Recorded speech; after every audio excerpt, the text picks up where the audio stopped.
Alright y'all, welcome to another video, and today we will be reviewing the Beat DJ from 2009.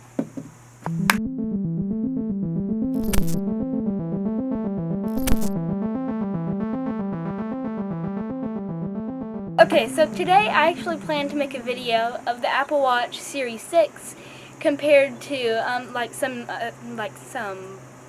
other smartwatch, but I lost the charger for that watch, so I had to go to plan B, this phone, but I lost the charger.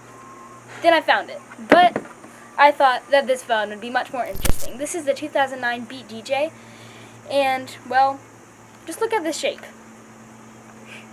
It looks much more interesting than this, but if you want a review of this iPhone 2G, then just put that down in the comments. So first of all, let's start off with the OS, which is going to be the worst part of this, because they were extremely bad. So right here, you've got your home screen, and then you got your little widgets. They were definitely first to the widgets. You got a lot of them, but you need a SIM card to do most of the stuff. And then you got your little menu thing on the bottom. Then if you just hit the menu or swipe to that side, and then you will find all of your apps. So so let's just go through the apps. So the call log isn't much. It is just blank, since I don't have an SD card in it. But I'm pretty sure it'd just be like, call log, which I'm pretty sure just has like all your calls or something like that. But I haven't used this phone or call log, since I don't really use the phone for calling. So then you have your contacts, which again, nothing on there, since that doesn't have a SIM card in it. Then music. So this is why it's called the Beat DJ, which is a gimmick. So if you're gonna choose between this awesome iPhone and the Beat DJ, this should not be the tiebreaker. But so what it is, so you have your music player, so just like the iPod app. You have the Beat DJ part, and so what that is, that part is, let's just hit over here, all tracks, and then here are some of your tracks and stuff, and then you can DJ them. And yeah, it's not great. But yeah, so you can change some stuff about them. So if we just go more in depth of this, that's the whole entire name of this device. So you have filters, and right here you can't do it. Yeah, but it'll just change the voice to be like deeper or stuff like that. Then you have scratch, which you can do what it's meant to do. Just you can scratch it and stuff. Then you have samples, which you can add like stuff. You can add stuff like that. So let me just try to pause that. So that is basically what's there for the DJing part. So there's much more stuff, just like playlists, albums, Beat DJ playlists, which is the same thing that's in the music library. Since I haven't loaded any music into this, but it'll just separate the music that you can that was preloaded for DJing, I'm pretty sure, versus just the music that you load on here. So then you got your artist, so you can separate it by that, and your genre. It's just like, an iPod. So that's basically it for the music app. Now we have, if I can go back, it's extremely laggy, so that's why I would not recommend buying this phone. Well, you should not buy any of these 2009 phones, but this wasn't a great phone. So now you have messages, pretty clear what that does, portal ideas. So that is a, just Safari, Chrome, it's just a search engine. Which I'm guessing is just an average, slow search engine, but I've never tried it because you need a SIM card for most of this stuff. So I can probably pop one in a few minutes. So then you got your files, which is all your music, videos, just all your files, kind of self-explanatory. Then you got your games. So you have your tumbling dice game, you have a Sudoku game, you have Google Maps under games. Okay, well, yeah.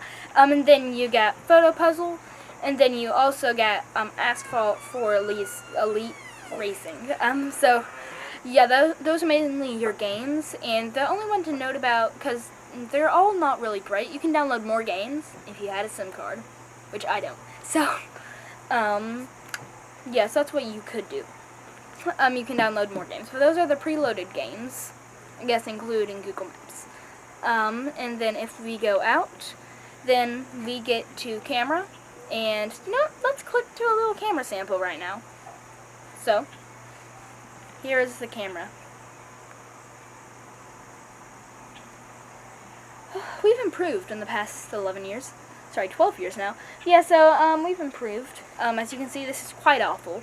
And, yeah, if you compare this to an iPhone 13, you'll really see the difference. Or even, like, another Samsung device. You'll really see the difference. So, yeah, so you got all your photos.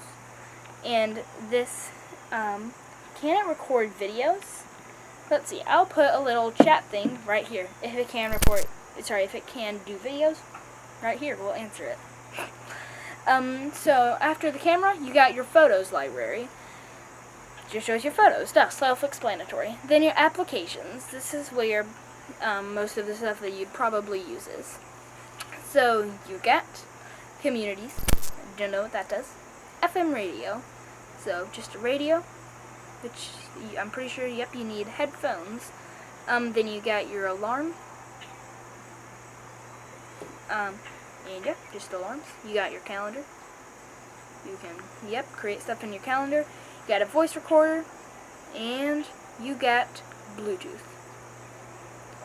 So, yeah, and apparently, right now, since I'm doing a little cutaway, or I was doing a little cutaway then, but apparently it is seeing a Nokia 3120 Classic.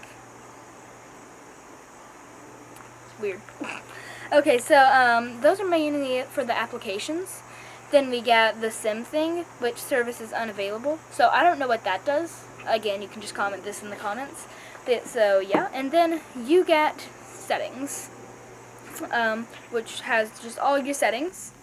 Has your phone profiles, has your display and light stuff. It has just, all of your stuff. It's not really something to write home about.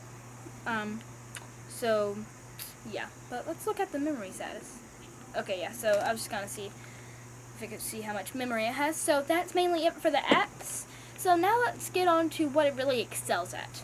So it's not much, but it really excels at, just the smartphone industry wasn't fully created then. People are still experimenting. Now they're doing that today again, but there was like a 10-year gap where they weren't really doing anything.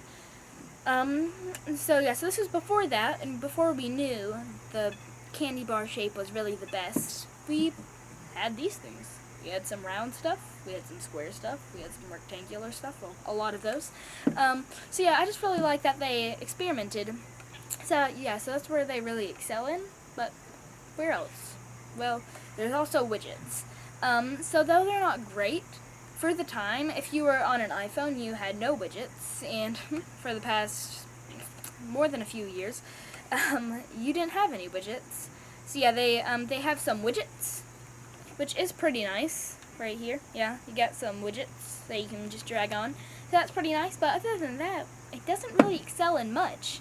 The UI's slow, it's clunky, it's thick, but actually, you know what?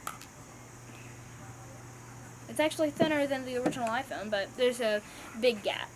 But if you compare this, hopefully you can see this on camera, so I'll just do another cutaway. If you compare this, I'm just going to do another cutaway. So if you compare this to there, you can see it's so much slower. Yeah, and there is a gap in between these. That's where you can see other companies really excel. But yeah, before they used Android, their devices weren't great. Then also the display. Well, actually, you know what? At the time, though this isn't an at the time review, since we are in 2021 currently, it was actually a pretty good display by other reviews that I've saw. But as of now, it's just not really a great display anymore. Though the colors, seem rich for the day, the pixelation is just so much. You probably can't even see, you probably can't see the pixels from there, but if you can, that is seriously wrong. So yes, that is like mainly what's wrong with it. But the camera, it was average at the time, so it would be nothing to say, oh, this is really bad at the time. But as of now, you know, the camera just wasn't great, or the camera just isn't great. Yeah. But other than that, it's a pretty cool device. It's got slow UI, it's got pretty mediocre camera, and, well, it doesn't have that much. That's the main thing. It doesn't have that much. And at least it's not like the BlackBerry that I own, where you have to have an SD card to take a picture. You need an SD card for a lot of stuff. So you can't really do that much of a review on it, but that's where I think it really falls behind between the iPhone of the period. So, yeah, and the display is small, which people don't like, and you could really see that with the iPhone 5. They got less sales. But I really love where you could reach all of the display. Unlike now, well, you get pretty big phones, as you can see right here. So, yeah, that's where I think it really falls behind. Okay, so this video was much shorter, but my retention on the last video wasn't it wasn't the best. So, thank you for my 10 subscribers special. Hopefully you liked the Beat DJ, and have a good one, everybody. By the way, if you made it to the end, make sure to comment something with DJ in it.